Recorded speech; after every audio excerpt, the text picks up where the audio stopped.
El silencio en la mansión Montenegro era una entidad propia, pesada y fría como el mármol pulido que cubría los vastos suelos. Ricardo Montenegro, un magnate forjado en el fuego implacable del mercado inmobiliario, atravesaba su propio hogar como un fantasma en su fortaleza. La opulencia de la arquitectura moderna, con sus paredes de cristal que daban a un jardín inmaculado pero estéril, solo servía para amplificar el eco de su soledad. Desde la muerte de su amada esposa Helena durante el Elatainis parto, el mundo de Ricardo había perdido el color, reducido a una paleta de grises corporativos y al luto silencioso que lo consumía. Su hijo de 1 año, Mateo, era un punto de luz que amaba con una intensidad desesperada, pero que no sabía cómo alcanzar. La paternidad se había convertido en un proyecto más que gestionar, una responsabilidad delegada a un equipo de empleados, mientras su corazón permanecía encerrado, una caja fuerte de dolor y recuerdos de la que había perdido la combinación. Hola familia, qué bueno teneros aquí. Antes de comenzar la historia de hoy, quería compartir algo muy especial con vosotros. Estamos a un paso de cumplir nuestro primer gran sueño, llegar a los 500 suscriptores. Faltan solo 10 amigos para alcanzar la meta. 7 de cada 10 personas que se inspiran en nosotros aún no forman parte de esta comunidad. Si nuestras historias os aportan valor, con un simple clic en suscribirse, nos estáis ayudando a dar ese empujoncito final. Y dejad un me gusta si queréis que sigamos trayendo historias como esta. Gracias por ayudarnos a crecer. Aquel día, un inesperado regreso a casa alteró para siempre la trayectoria de su calculada existencia.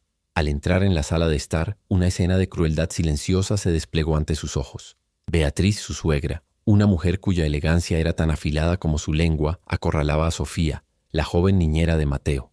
Con un desprecio velado, cuestionaba su competencia, su apariencia, su propia presencia en aquella casa. A su lado, Helena, la gobernanta que había servido a la familia durante décadas, intentaba intervenir con una mirada suplicante, una muralla de lealtad protegiendo a la muchacha indefensa. Sofía, con la cabeza gacha y el cuerpo tenso, soportaba el torrente de humillaciones en silencio, su dignidad como única armadura contra el veneno que se le dirigía. Ricardo se detuvo, invisible en la sombra de la puerta, y sintió una oleada de helado malestar. Aquel no era el orden que él exigía. Era la tiranía que florecía en su ausencia. El clímax de la tensión estalló de una forma inesperada y devastadora. En un gesto de frustración, Beatriz agarró el brazo de Sofía, acusándola de ser un peligro para la salud de su nieto. El brusco movimiento hizo que Sofía se tambaleara hacia atrás, y el pequeño Mateo, que estaba en su regazo, se asustó y en un acto reflejo se aferró a lo que pudo, el oscuro y denso cabello de su cuidadora. La peluca se desprendió cayendo al suelo con un golpe sordo que resonó en el silencio mortal de la sala. La cabeza de Sofía, completamente desprovista de cabello, quedó expuesta bajo la fría luz de la mañana. Su vulnerabilidad era total, cruda, una herida abierta en medio de la opulencia aséptica. El rostro de la joven se cubrió de lágrimas de vergüenza. Su cuerpo temblaba incontrolablemente mientras los murmullos de asombro de los otros empleados llenaban el aire como un veneno. Beatriz retrocedió con una expresión de pura repulsión, como si acabara de tocar algo impuro. La reacción inicial de Ricardo fue una furia ciega. Una ira helada lo recorrió al pensar que había sido engañado, que una mentira tan fundamental se había permitido dentro de las paredes de su casa. Marchó hacia el centro de la sala, sus ojos fijos en la figura encogida de Sofía. Estaba a punto de proferir una orden de despido, de restaurar su orden frío y controlado, de expulsar aquella complicación no deseada de su vida. Sin embargo, cuando sus ojos se encontraron con los de ella, algo dentro de él se rompió. Vio más allá de la vergüenza. Vio un dolor que reflejaba el suyo, una soledad tan profunda como el abismo en el que él mismo vivía. Su vulnerabilidad expuesta no era un fraude, sino un espejo de su propia alma destrozada. En ese instante la ira se disipó, reemplazada por una emoción nueva y abrumadora, una culpa profunda y cortante por haber permitido que su luto lo cegara a la crueldad que se desarrollaba bajo su techo. Con una autoridad que silenció todos los murmullos, Ricardo ordenó a todos, incluida a su suegra petrificada, que salieran de la sala de inmediato. Su tono no admitía réplica. A solas con Sofía y el pequeño Mateo, que ahora lloraba asustado, el magnate sintió el peso de su fracaso como protector de su casa y de su familia. Había construido un imperio de hormigón y acero, pero había dejado que su propio hogar se convirtiera en un campo de batalla emocional donde los inocentes eran las víctimas. La imagen de la cabeza calva de Sofía, un testimonio silencioso de una batalla que ella libraba en secreto, lo atormentaba. La culpa era un sabor amargo en su boca. No había visto, no había querido ver.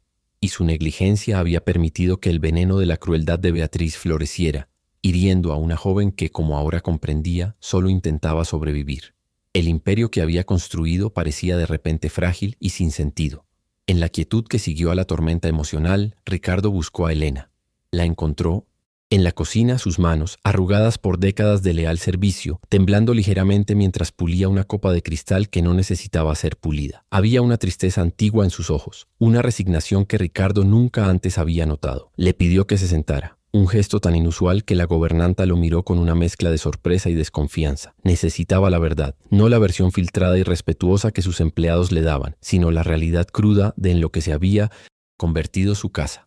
Su voz, normalmente un instrumento de mando en los consejos de administración, era ahora vacilante, cargada con el peso de su recién descubierta culpa. Quería saberlo todo sobre Sofía, sobre su suegra, sobre el veneno que había permitido que se infiltrara en los cimientos de su familia. Elena, sintiendo la sinceridad genuina en su angustia, finalmente dejó caer la máscara de la deferencia profesional. Con una voz suave pero firme, describió meses de microagresiones y humillaciones veladas infligidas por Beatriz.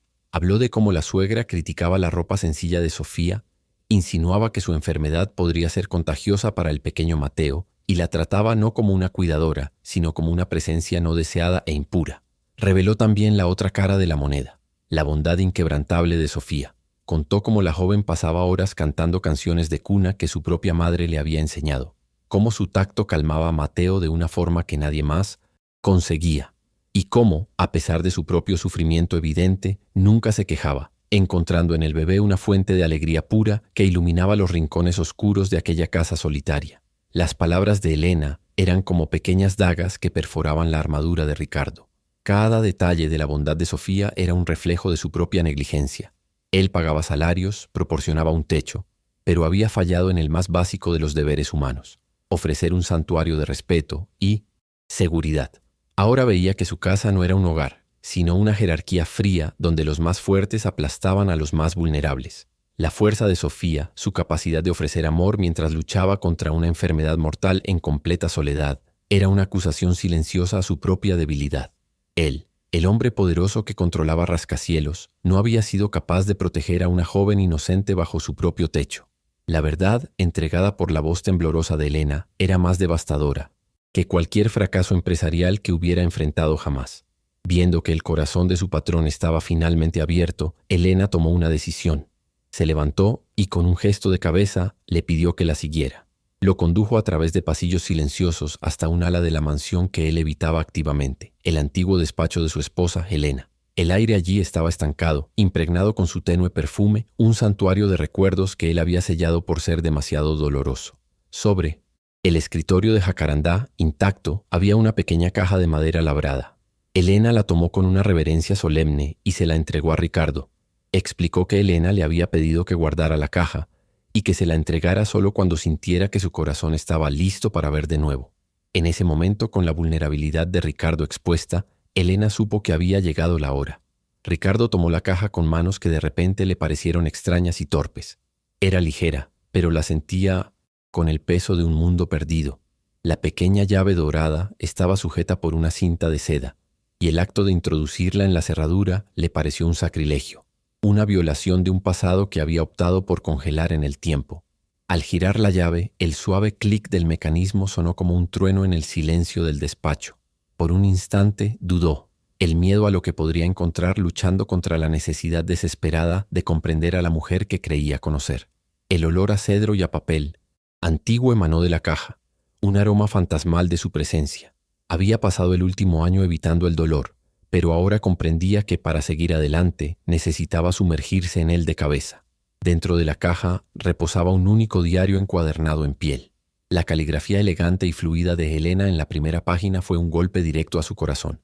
Lo abrió al azar y las palabras saltaron a sus ojos, contando una historia que nunca había oído. Helena no escribía sobre sus lujosos viajes o los eventos sociales a los que asistían.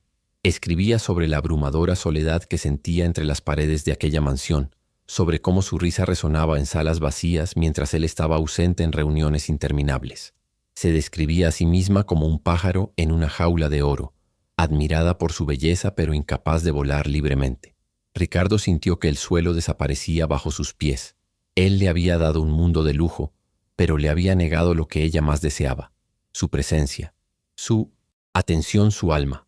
Continuando la lectura, con el corazón latiendo descontroladamente, se topó con la primera gran revelación, un secreto que lo hizo sentir físicamente enfermo. Elena confesaba su profundo miedo a una enfermedad neurológica degenerativa que existía en su familia.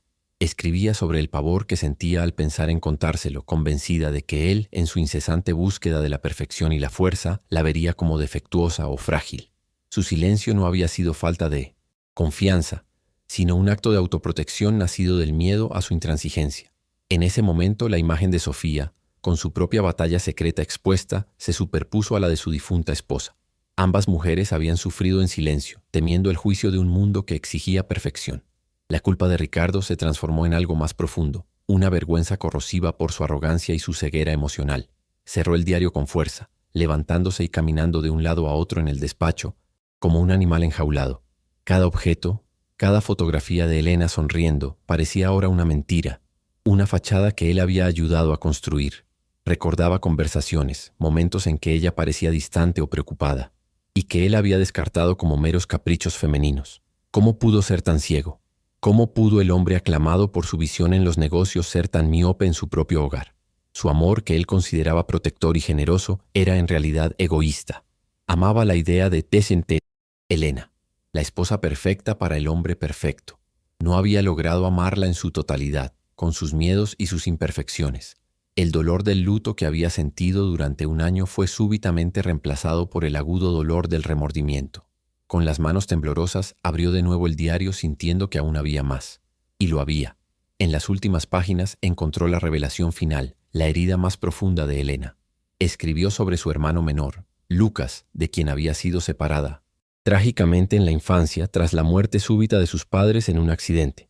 Elena, con 10 años, fue acogida por parientes lejanos y acomodados, mientras que Lucas, con solo 6, se perdió en el laberinto impersonal del sistema de orfanatos. Su vida de privilegio se había construido sobre la base de una pérdida inmensa y una culpa que nunca la abandonó. El diario estaba lleno de relatos de sus intentos fallidos por encontrarlo, de pistas que no llevaban a ninguna parte, de su corazón, roto por un amor fraternal que nunca pudo ser expresado.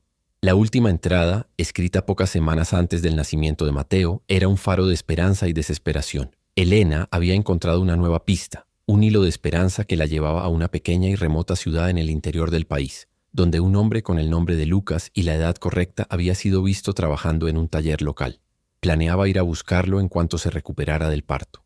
«Quiero que mi hijo conozca a su tío», había escrito. «Quiero que nuestra familia esté completa, no con más riqueza, sino con más amor». Para Ricardo, esas palabras no eran solo la confesión de un deseo, eran una instrucción, un testamento sagrado. De repente, su camino se volvió claro. Sanar a su familia no significaba solo cuidar de Sofía, significaba terminar la misión de Elena, significaba encontrar a Lucas y reparar una injusticia del pasado para poder construir un futuro. Antes de descubrir lo que Rubens hará con esta impactante verdad, cuéntanos desde qué ciudad y país estás viendo este video. Leemos todos los comentarios. Impulsado por un nuevo y abrumador sentido de propósito, Ricardo actuó con la misma rapidez y decisión que lo convirtieron en una leyenda en el mundo de los negocios. Sin embargo, por primera vez, sus motivaciones no eran el lucro o el poder, sino la redención y el amor.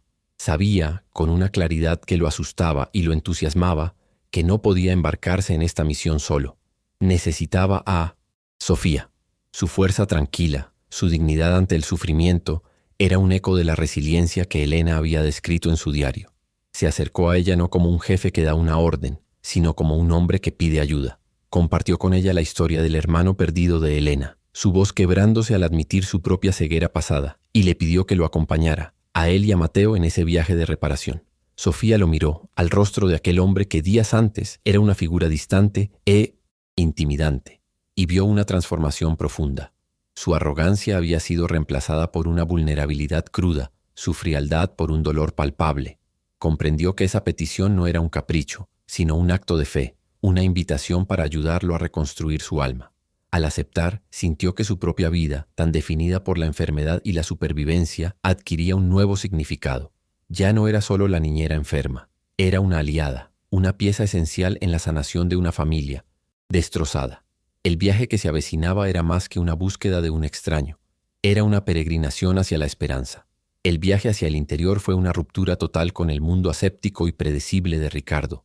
Dejaron atrás los jets privados y los chóferes, optando por un robusto 4x4 que serpenteaba por carreteras polvorientas y paisajes que respiraban una belleza salvaje e indómita. El verde exuberante de las montañas y el azul infinito del cielo eran un bálsamo para sus almas heridas.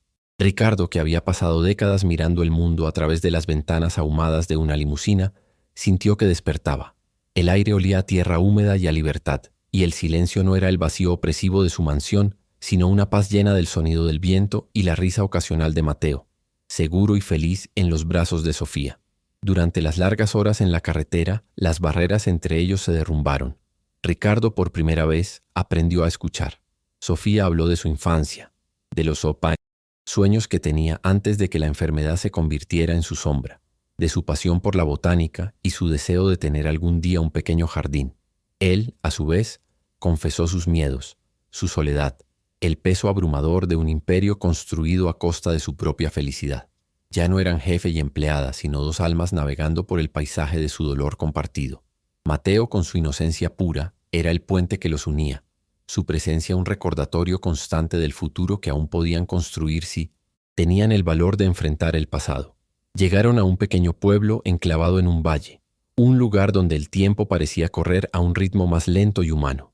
Las casas eran modestas, pintadas de colores vivos, y la gente se saludaba en la calle por su nombre. El enfoque inicial de Ricardo fue un desastre. Su impaciencia de hombre de ciudad, su forma de ofrecer dinero por información, fue recibida con desconfianza y silencios hostiles. Los lugareños, orgullosos y unidos, protegían a los suyos y veían en aquel extraño rico una amenaza a su tranquilidad. Frustrado e impotente, Ricardo se dio cuenta de que su fortuna, su herramienta para resolver todos los problemas, era inútil allí. Su poder no tenía valor en el reino de las relaciones humanas genuinas. Fue entonces cuando Sofía intervino. Con su simplicidad y empatía naturales, se acercó a la gente de una forma completamente diferente. Compró pan en la panadería local y elogió su sabor. Se sentó en la plaza y conversó con las mujeres mayores sobre sus jardines. Mostró un interés genuino por sus vidas y sus historias. No pedía información, creaba lazos.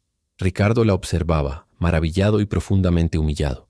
Su fuerza no residía en la resistencia al dolor, sino en su capacidad de conectar, de crear calidez y confianza donde él solo creaba distancia. Fue a través de la red de afecto que Sofía tejió que la primera pista sólida sobre Lucas finalmente emergió. Una de las mujeres con las que Sofía había hecho amistad, una señora de ojos vivaces y sonrisa amable, le contó sobre un hombre bueno que dirigía un pequeño centro comunitario en las afueras del pueblo.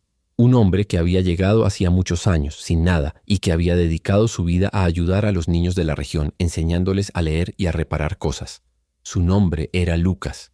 El corazón de Ricardo se disparó. Siguieron las indicaciones por un camino de tierra hasta encontrar un edificio sencillo pero lleno de vida.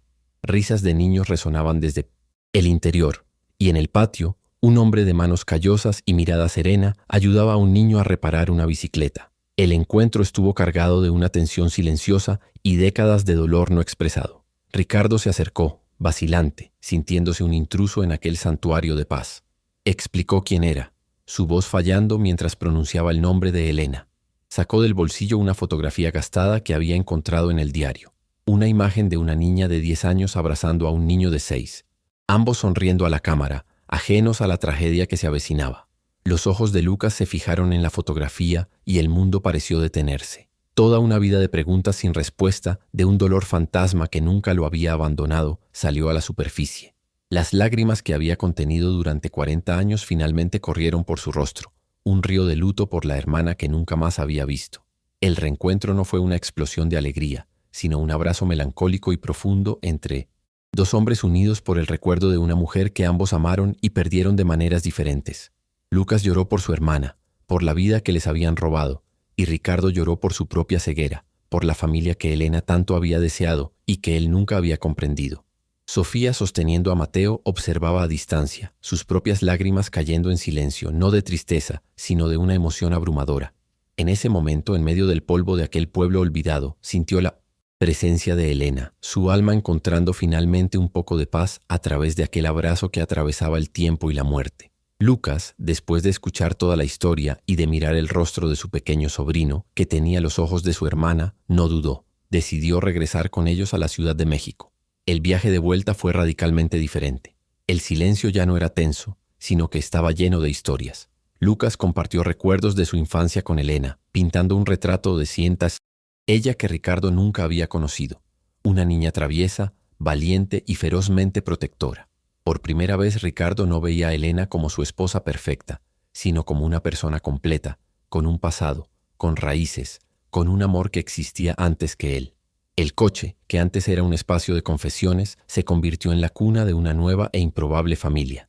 Al llegar a la mansión, la presencia de Lucas alteró su atmósfera.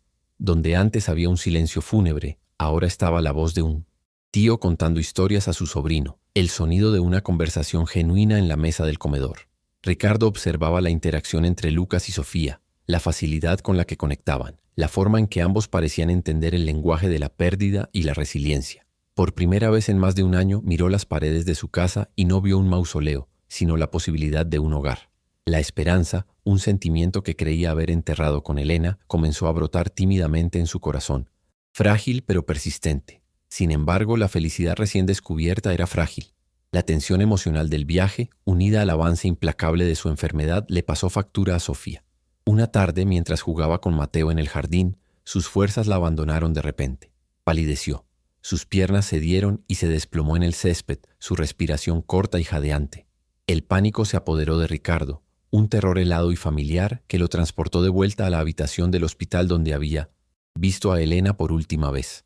Se apresuró a tomarla en brazos, gritando por ayuda, su mundo desmoronándose una vez más.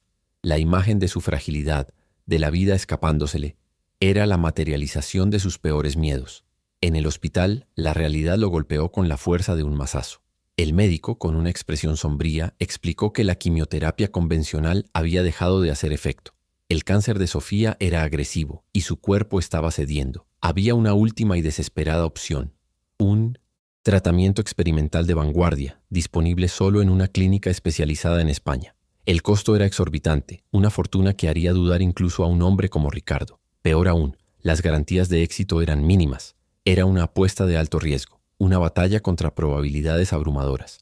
Ricardo se sintió de nuevo impotente, un gigante encadenado por la mortalidad. Su dinero una montaña de papel inútil ante la fragilidad de la vida.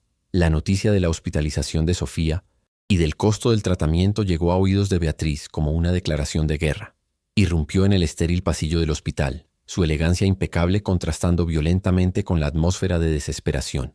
Encontró a Ricardo mirando la habitación de Sofía a través del cristal, su rostro un mapa de angustia. Sin una sola palabra de compasión, lanzó su ataque. Su voz, baja y siseante, estaba cargada de desprecio mientras lo acusaba de haber perdido el juicio, de estar embrujado por una criada enferma que lo estaba manipulando para robarle la herencia de Mateo. Fue en ese momento que su verdadera naturaleza se reveló en toda su fealdad. Beatriz no veía a una joven luchando por su vida. Veía una amenaza financiera. No veía el amor y la dedicación que Sofía le había dado a su nieto. Veía un astuto plan. En un monólogo venenoso, habló de la imagen de la familia Montenegro, del legado, de la sangre, del peligro de mezclar su linaje con alguien de esa clase. Reveló que siempre había despreciado a Elena por ser demasiado blanda y sentimental y que ahora veía el mismo defecto en Ricardo. Su crueldad no solo se dirigía a Sofía, sino a todo lo que era genuino y humano, a todo lo que no podía ser comprado o vendido. Ricardo la escuchó en silencio, no con la ira de antes, sino con una claridad fría y cortante. Cada palabra que ella pronunciaba era una confirmación de la elección que tenía que hacer. Miró su rostro, contorsionado por la codicia y el miedo a perder el easy tolerance, control, y no vio a su suegra, sino a la personificación de todo lo que estaba mal en su antiguo mundo. Un mundo de apariencias, de transacciones, donde el valor de una persona se medía por su saldo bancario y no por la fuerza de su corazón. Vio la podredumbre que él mismo había alimentado con su ambición y su ausencia. Su mirada se desvió hacia Lucas, que se había acercado silenciosamente y había puesto una mano en su hombro. Un gesto de apoyo inquebrantable. Pensó en Mateo, que en casa preguntaba incesantemente por Fía. Pensó en la promesa silenciosa que le había hecho a Elena en su despacho. La elección ya no era una elección, era una inevitabilidad, la única verdad que quedaba. Se volvió hacia Beatriz, su voz calmada pero con el peso del acero. «Gastaste una fortuna en el funeral de mi esposa, pero nunca visitaste su tumba», dijo, cada palabra cayendo como una sentencia. El dinero para ti solo sirve para mantener las apariencias. Yo lo usaré para mantener una vida. ¿Está gustando esta historia? Deja tu me gusta y suscríbete al canal para no perderte el desenlace. Ahora continuamos con el video. La conmoción en el rostro de Beatriz fue total. Esperaba una discusión, una negociación, pero no esta certeza absoluta. Ricardo continuó, su voz ahora desprovista de cualquier emoción excepto una finalidad helada. Le informó que a partir de ese momento estaba fuera de su vida y de la vida de su hijo. Su acceso a sus finanzas sería cortado, su posición en los consejos de sus empresas sería revocada. Estaba amputando la parte enferma de su familia para salvar al resto. No había ira, solo la precisión quirúrgica de una decisión que ya no podía posponerse. Estaba eligiendo el amor por encima de la sangre, la bondad por encima del legado. Beatriz tartamudeó, amenazó, intentó apelar a su sentido común, pero sus palabras eran vacías, ecos de un poder que ya no poseía. Había apostado todo al control y la manipulación, y había perdido ante algo que nunca pudo comprender, la empatía. Su derrota fue humillante, no por los gritos, sino por la calma devastadora con la que Ricardo la despojó de todo. Salió del hospital no como una matriarca ofendida, sino como una figura patética e irrelevante, una reliquia de un pasado que él acababa de enterrar para siempre. Su expulsión fue el acto final de liberación de Ricardo, el corte del último hilo que lo ataba a su antigua vida. Libre de esa influencia tóxica, Ricardo sintió que se le quitaba un peso de los hombros. Caminó hasta la habitación de Sofía y se sentó junto a su cama. Ella estaba pálida y débil, pero sus ojos grandes y expresivos se encontraron con los suyos. Tomó su mano, su piel fría contra la suya, y se lo contó todo. Le habló de España, del tratamiento, de su decisión. Pero más que eso abrió su corazón. Con lágrimas corriendo por su rostro por primera vez en años, le dijo que no estaba luchando sola. Le dijo que ella, Lucas y Mateo eran su familia, su verdadero imperio. Tú no. Necesitas mi ayuda para sobrevivir, Sofía, dijo, con la voz entrecortada. Soy yo quien te necesita para vivir. Tú me enseñaste a sentir de nuevo. Tú me salvaste de mí mismo. No era una promesa de un hombre rico a una mujer pobre. Era una declaración de un igual a otro. Una confesión de que la fuerza de ella era el ancla de él. No estaba ofreciendo caridad. Le estaba pidiendo que le permitiera luchar a su lado. En aquella habitación de hospital, rodeados por el sonido de las máquinas que la mantenían con vida, sellaron un pacto, no de deuda, sino de amor y devoción mutua, listos para enfrentar lo imposible juntos. Estoy escribiendo el acto 4. El regreso a la mansión de la Ciudad de México fue una resurrección. Al abrirse las macizas puertas, no fueron recibidos por el silencio opresivo de antaño, sino por el sonido cálido de la risa de Mateo y la voz amable de Lucas. El niño corrió a los brazos de Sofía, abrazándola con toda la fuerza de su pequeño cuerpo, mientras Lucas y Elena los acogían con lágrimas de alegría brillando en sus ojos. La luz que ahora inundaba el gran vestíbulo parecía diferente, más cálida y más viva. Ricardo, de la mano de Sofía, miró su casa y la vio por primera vez como un hogar, un santuario que había sido purificado por el fuego de la prueba. Ante su pequeña e improbable familia, presentó formalmente a Sofía no como la niñera o su protegida, sino como su prometida, la mujer que había reconstruido su alma y que sería la nueva matriarca de la familia Montenegro. En los meses siguientes, Ricardo se dedicó a consolidar los cimientos de su nueva vida con acciones concretas que reflejaban su transformación interior. Reunió a todo el personal de la casa y en un acto de profunda gratitud honró a Elena. La ascendió a administradora general de la propiedad, duplicando su salario y creando un fondo de jubilación que le garantizaría comodidad y seguridad por el resto de su vida, agradeciéndole por haber sido la guardiana silenciosa de la bondad en su casa. A continuación, oficializó su asociación con Lucas, nombrándolo director ejecutivo de la recién creada Fundación Elena Montenegro, una organización con una financiación multimillonaria dedicada a costear tratamientos de cáncer para personas sin recursos. El imperio de Ricardo ya no se dedicaba solo a construir edificios, sino a reconstruir vidas. Pasaron 5 años. El jardín que antes era una obra de arte paisajística estéril y sin vida era ahora un paraíso vibrante, lleno de juguetes de colores, parterres de flores plantados por Sofía y el sonido contagioso de las carcajadas. Ricardo, ahora con algunos hilos de plata en las sienes y una sonrisa fácil que raramente abandonaba su rostro, corría detrás de un Mateo de 6 años, la energía y la alegría de ambos llenando el aire de la tarde. Sofía, con su cabello oscuro y natural cayéndole sobre los hombros, los observaba desde una mecedora, su mano descansando protectoramente sobre su vientre prominente, embarazada de su segundo hijo. La escena era un cuadro vivo de la paz y la felicidad, un testimonio del milagro que el amor y la empatía habían obrado.